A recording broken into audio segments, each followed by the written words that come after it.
અમારે છે ને રોડ કરાઈ આપો એમને અને એવું કહો કે આ સ્વચ્છ કરી આલે, અમારે બીજું કશું જોતું નહીં।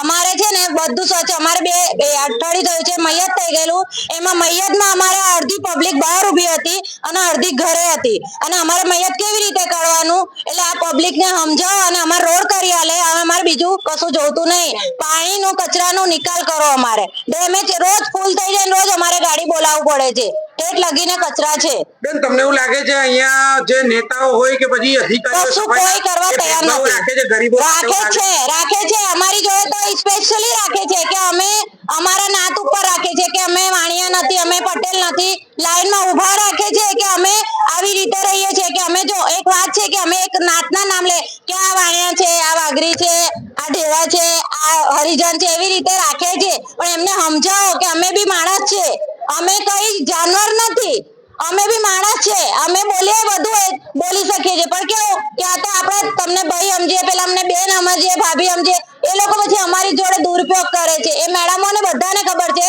2 વર્ષ પહેલા મેડમ અહીંયા આવીને જોઈ ગયા અને અમને શું કહે છે, આ બધો કચરો તમે હટાવો, તમે કશું ના કરો, તમે આમ માણસ અમે શું કરીએ? તમે નેતા થઈને કશું ના કરી શકો તો અમે શું કરી શકીએ છીએ? એનો કઈ નિકાલ કરો તો અમે કઈ રસ્તો કરીએ, તમે આવીને ફોટા પાડીને જતા રહો તો અમારે કઈ રસ્તો નથી ને। મેડમ ને વાત કરેલી પિંકી મેડમ કે કઈ નામ છે એમનું અહીંયા આગળ, હા એ આયા હતા, 2 મેડમો આવી હતી, બધું જોઈ ગયું, નંબર બી આપી ગયા। આજવા રોડ એક મેડમ રહેતા હતા અને એક પિંકી મેડમ હતા, એ 2 જણા આયેલા ને કશું કામ નહીં કર્યું। આજવા રોડ પર કોણ રહેતું હતું? મનીષાબેન વકીલ ના, એક બીજા ના, પિંકી બેન જોડે હતા, કોઈ હતું આમ એમનેથી નીચે હતા, એ આયા હતા ખરી।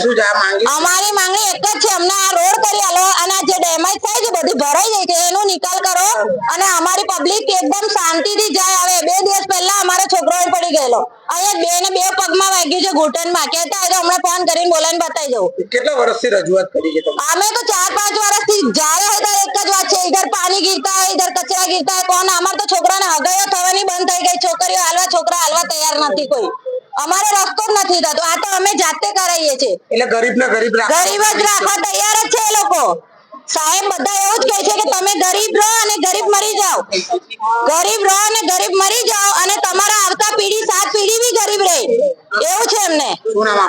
રાનીબેન, બરોબર।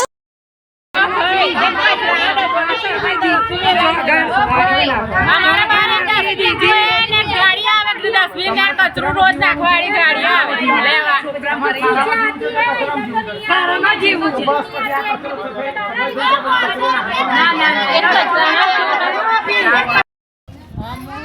મારું કામ કોઈ